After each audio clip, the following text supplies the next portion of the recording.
3 pekan sejak diberlakukannya perwali yang mengatur denda bagi pelanggar protokol kesehatan, jumlah warga yang melanggar cenderung terus mengalami peningkatan. Dari 6 kecamatan yang tersebar di Balikpapan, hanya di Kecamatan Balikpapan Kota yang jumlah pelanggarnya cenderung melandai. Hingga saat ini, Satuan Polisi Pamong Praja telah mengumpulkan dana hasil denda kurang lebih sebesar 78 juta rupiah. Namun masih ada sebagian warga yang belum membayar denda dan masih meninggalkan KTP mereka di Mako Satpol PP. Hasil kita kan kajiannya sudah 3 minggu. Okay. Nah, minggu pertama kita lihat rata-rata keseluruhan saya rekap itu sekitar 900 satu minggu itu pelanggaran. Kemudian di minggu kedua kita dapatkan pelanggaran sekitar 500 lebih. Bukan 300-an. Kemudian di minggu ketiga melonjak jadi 500. Fluktuatif. Iya, jadi maksud saya kita inginnya di lapangan ini semakin turun gitu loh. Nah, saya lihat dari 6 kecamatan itu hanya kota yang turun, yang lainnya fluktuatif. Artinya minggu pertama naik, minggu kedua turun, minggu ketiganya naik lagi. Hasil terkumpul oleh pihak Ya itu tadi yang saya kena nominal yang berhasil dikumpulkan 3 kali 100 kan. Cuma begini ya, untuk denda saya jelaskan bahwa sampai saat ini juga ada masyarakat masih yang belum nyetor. Dalam artian masih kita tahan atau identitasnya.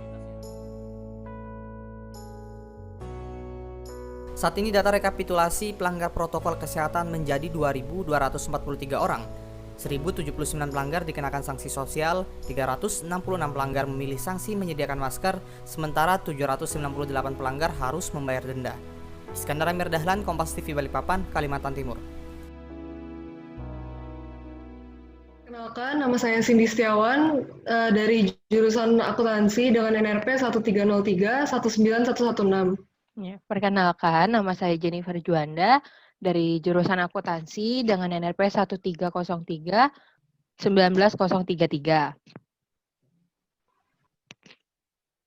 Jali dari jurusan akuntansi dengan NRP 1303 17178. Nama saya Adrian Wibisono, NRP 1303 19167 dari jurusan akuntansi. Saya Steviana Mintura dengan NRP 1303 19145 dari jurusan akuntansi. Oke, pada hari ini kita berkesempatan untuk wawancara dengan Pak Thomas Laumin sebagai majelis di gereja. Ya, kita membahas topik seputar tentang COVID-19 ini, pandangan gereja terhadap COVID-19 ini. Nah, Pak Thomas Laumin boleh perkenalan mungkin.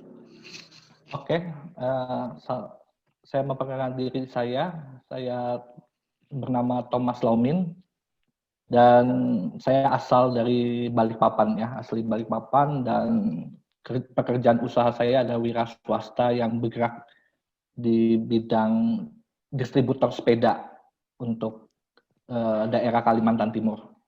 Ya, itu perkenalan singkat saya. Oke. Pak Thomas, sebelumnya kita izin buat di-record ya Zoom-nya, boleh ya? Oke, siap. Oke, boleh langsung masuk ke pertanyaan pertama.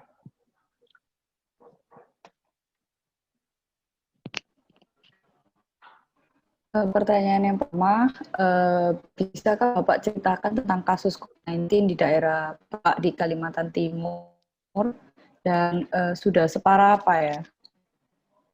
Oke, untuk kasus COVID-19 di Kalimantan Timur, memang di awal-awal sih tidak terlalu banyak ya, tapi semakin ke depan ini, semakin beberapa bulan ini, semakin peningkatannya sangat signifikan sekali. Ya, jadi banyak yang peningkatan positifnya itu banyak. Gitu. Kemudian, apakah banyak orang yang sudah menaati protokol kesehatan di daerah Bapak? Untuk protokol kesehatan sendiri, dari hari ke hari sih semakin mereka ada kesadaran ya. Ya memang di awal-awal yang namanya protokol kesehatan itu kan juga bersangkutan dengan kesadaran dan kebiasaan. Ya memang di awal-awal mungkin belum ada kesadaran. Juga kebiasaan yang biasanya tidak seperti ini, harus mematuhi protokol kesehatan, maka tidak cepat dapat dilakukan. Tapi dari hari ke hari, bulan ke bulan, apalagi sekarang semakin meningkat yang positif corona COVID-19. membawa kesadaran dan kebiasaan itu semakin dapat dilakukan oleh masyarakat, khususnya di Balikpapan. Kemudian bagaimana pendapat Bapak tentang orang yang belum menaati protokol kesehatan tersebut?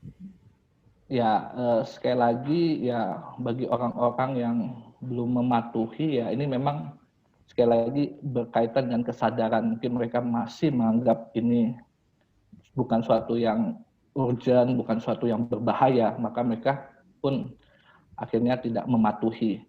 Dan masalah COVID-19 ini kan bukan berkaitan dengan kesehatan kita saja ya, tapi itu berpengaruh juga dengan kesehatan orang lain. Pada saat kita mungkin tidak tahu bahwa kita positif COVID-19, tapi kita bertemu dengan online dan online yang mengalaminya.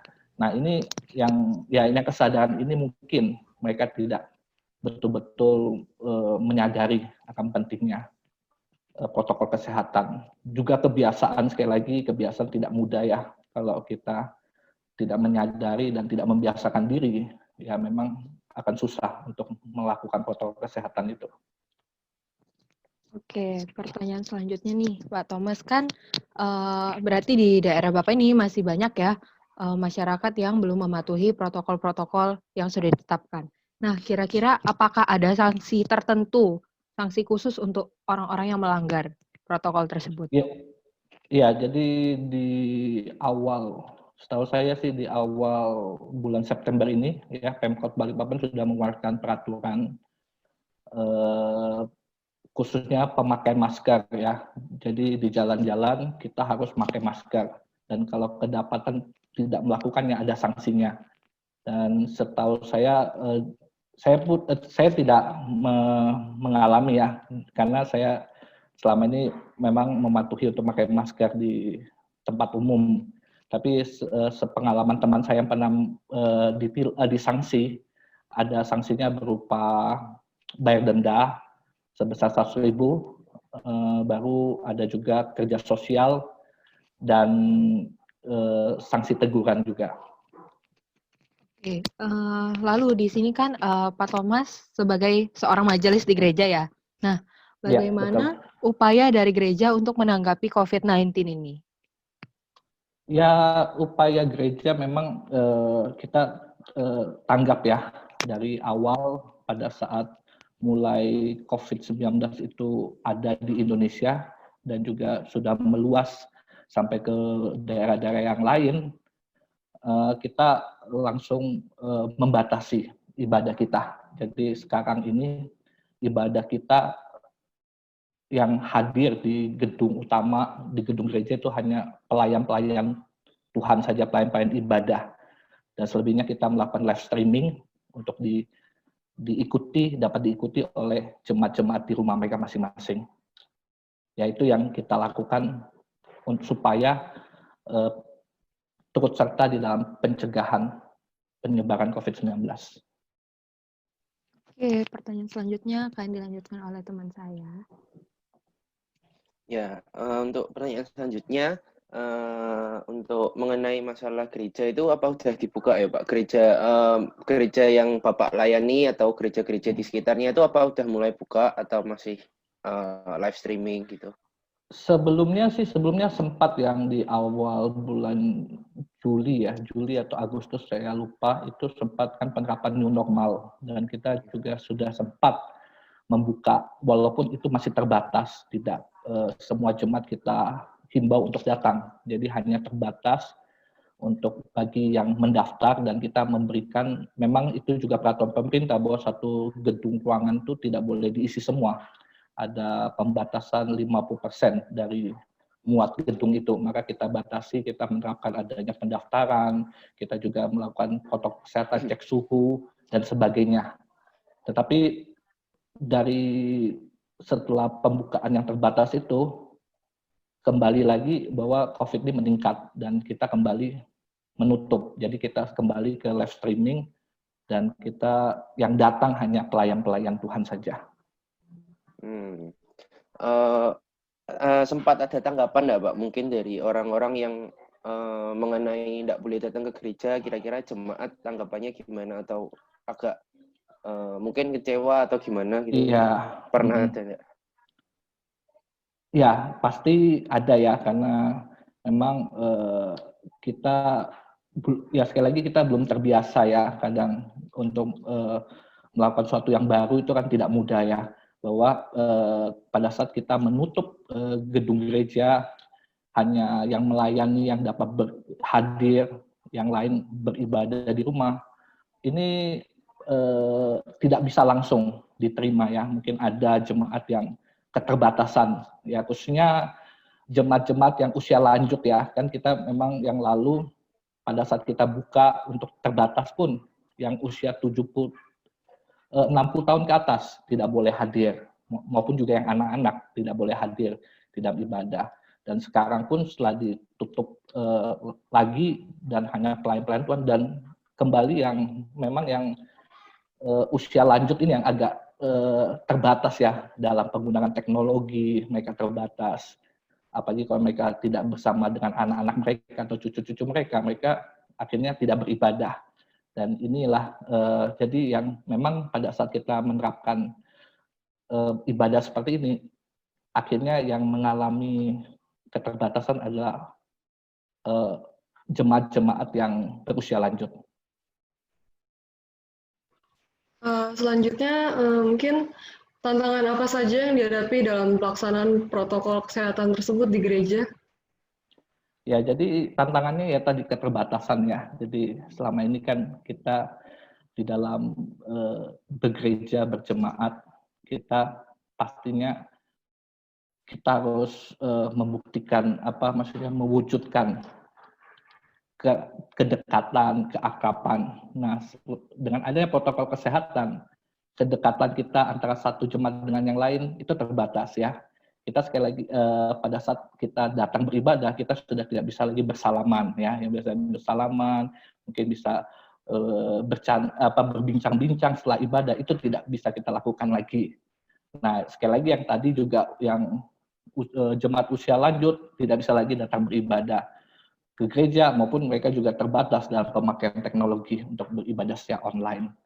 Jadi memang ini tantangan kita ya dalam berjemaat. Sekali lagi kita tidak bisa mewujudkan kedekatan, perhatian kita dengan seperti yang biasanya. Dan menurut Bapak, apakah pemerintah itu sudah menerapkan protokol kesehatan dengan benar? Seharusnya sih sudah ya, menurut saya sih sudah. Memang, tetapi dalam